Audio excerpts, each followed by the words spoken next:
1000 പേർ പരിഹസിച്ച് അവസാനിക്കുന്നിടത്ത് അയാൾ വീണ്ടും അവതരിക്കും. വർഷങ്ങളായി അത് അങ്ങനെയാണ്.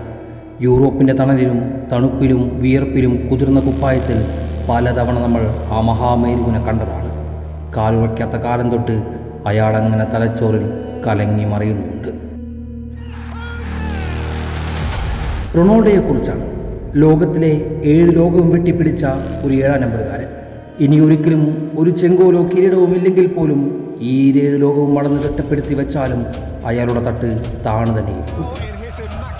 പ്രായം മനസ്സിനെയും ശരീരത്തെയും തളർത്തുന്ന ഒരു നേരമുണ്ട്. മനുഷ്യൻ സ്വയം പിടികൊടുക്കുന്ന സമയം.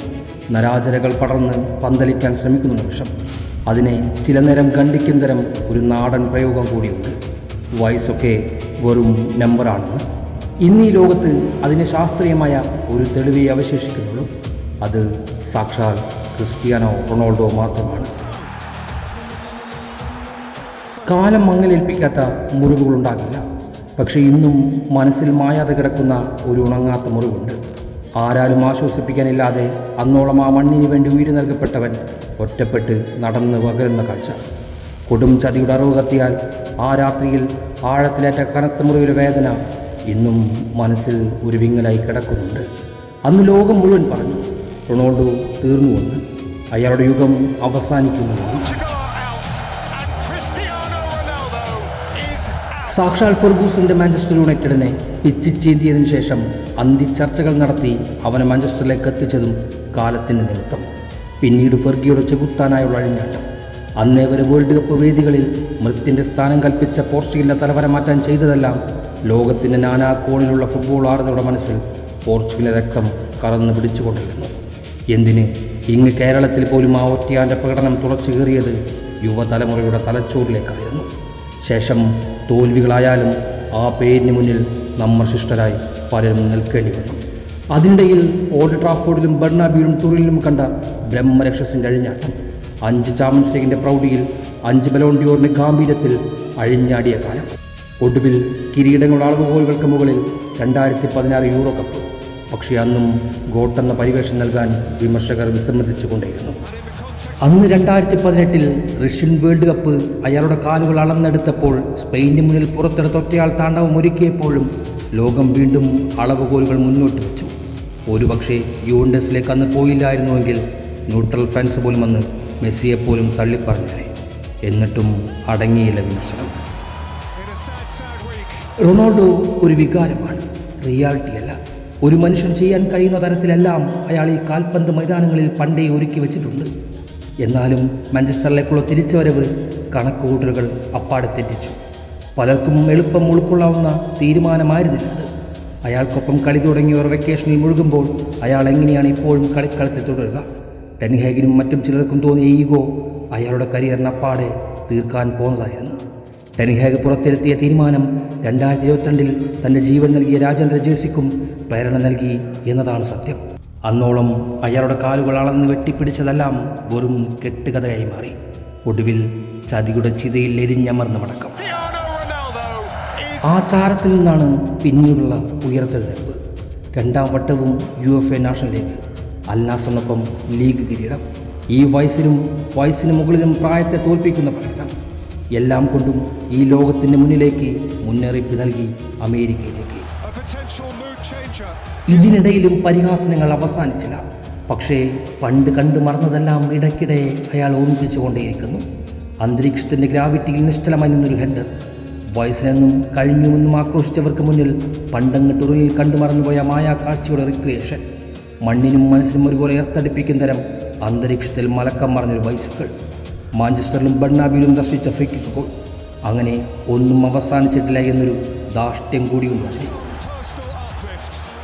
ഇന്നും എതിർ ആരാധകരും വിമർശകരും വരെ കൈയടിച്ചു പോകുന്ന മാസ്മരികത ബാക്കിയുണ്ട് അയാളുടെ കാലുകളിൽ. അറിയാം, ആ പ്രായമല്ല ഇന്ന് അയാൾക്ക്. 8 കൂട്ടി 40 പിന്നിട്ട് കഴിഞ്ഞിരിക്കുന്നു. എന്നിട്ടും ഒരിളക്കവും കോട്ടവും പറ്റിയിട്ടില്ല ഇന്നോളവും അയാളുടെ മേനിക്കും മെയ്വഴക്കത്തിനും. കാരണം അതൊരു അപൂർവ DNA ആണല്ലോ. ഒടുവിൽ എവിടെയാണ് കഥ അവസാനിച്ചതെന്ന് നോക്കേണ്ടതുണ്ട്.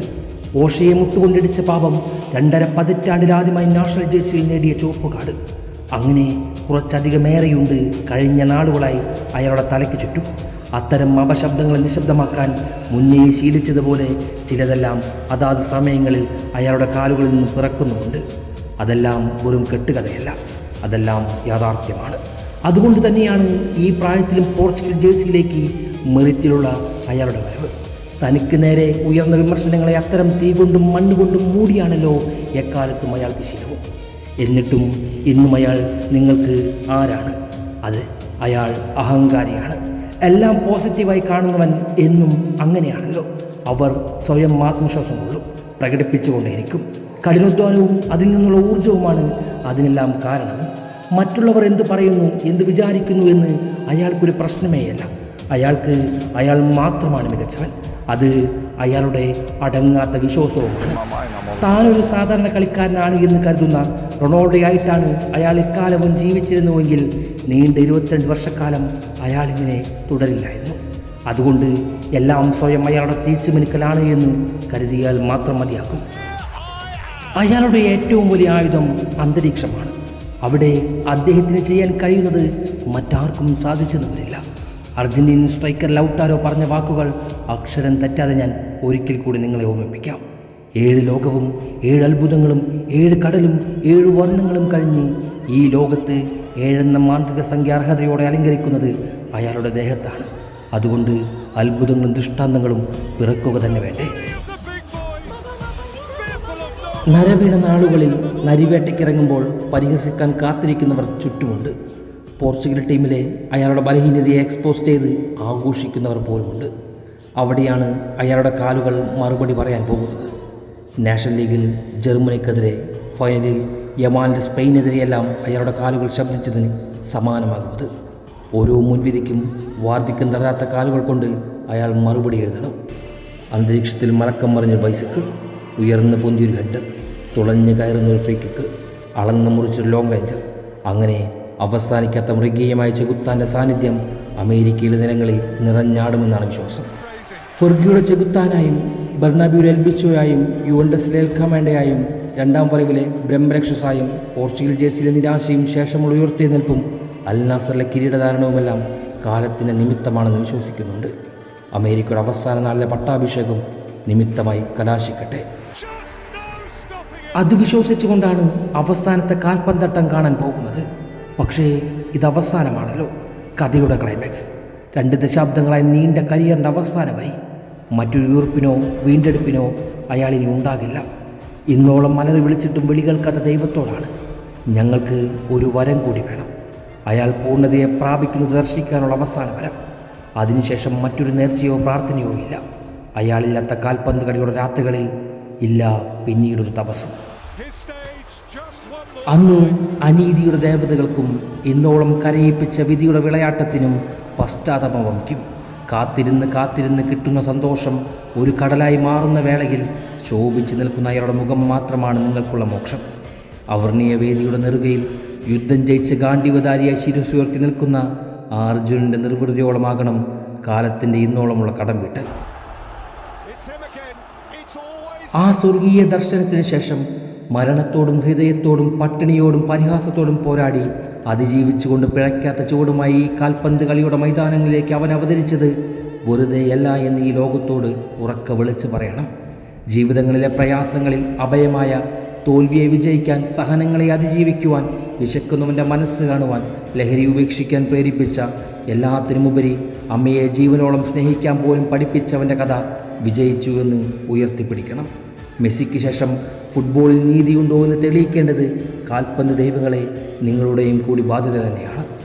അമേരിക്കയിലെ മെറ്റ്ലൈഫ് സ്റ്റേഡിയത്തിലെ അവസാന രാത്രിയിൽ പച്ചയും ചുവപ്പും നിറഞ്ഞ ഗാലറിയിൽ തോരണങ്ങൾക്കും കണ്ണീരിൻ്റെ സന്തോഷ പെരുമഴയിലും മാലാകമാർ എടുത്തുയർത്തി നിൽക്കുന്ന ഘോഷങ്ങൾക്കിടയിൽ ആ മുഖം ശോഭിച്ച് നിൽക്കുന്നത് മാത്രമാണ് നീതി. അന്ന് ഒരു മുത്തശ്ശിക്കഥയും പറയാനില്ലാതിരുന്നൊരു രാജ്യത്തിൻ്റെ യശസ്സിനെ ലോകത്തിൻ്റെ നെറുകിലേക്ക് ഉയർത്തിയ നാമത്തെ ജപിച്ചുകൊണ്ട് കേരളത്തിൻ്റെ ഫവേലകൾ ആഘോഷിക്കപ്പെടും. കേരളത്തിലെ കോടാനുകോടി മനുഷ്യരുടെ ഒടുങ്ങാത്ത പ്രാർത്ഥനയും കൂടിയാണത്. 3 കോടി ദൈവങ്ങൾക്കുമെന്ന് നന്ദിയുടെ അമൃത് വളർന്നു. ആയുഷിൻ്റെ ആഗ്രഹം പ്രാപിച്ച ദർശനത്തിനൊടുവിൽ ഞങ്ങളുടെ ഓരോരുത്തരുടെയും മനസ്സും ഹൃദയവും കണ്ണുകളും ഉരുകിയൊലിക്കും. ആ അനശ്വരതയിൽ അറിയാതെ അലിഞ്ഞു നിൽക്കുന്ന റൊണോയുടെ കാതിൽ ഞങ്ങളിങ്ങനെ മന്ത്രിക്കും, അതേ റൊണോ, ഫുട്ബോൾ നീതിമാനായിരുന്നുവെന്ന്.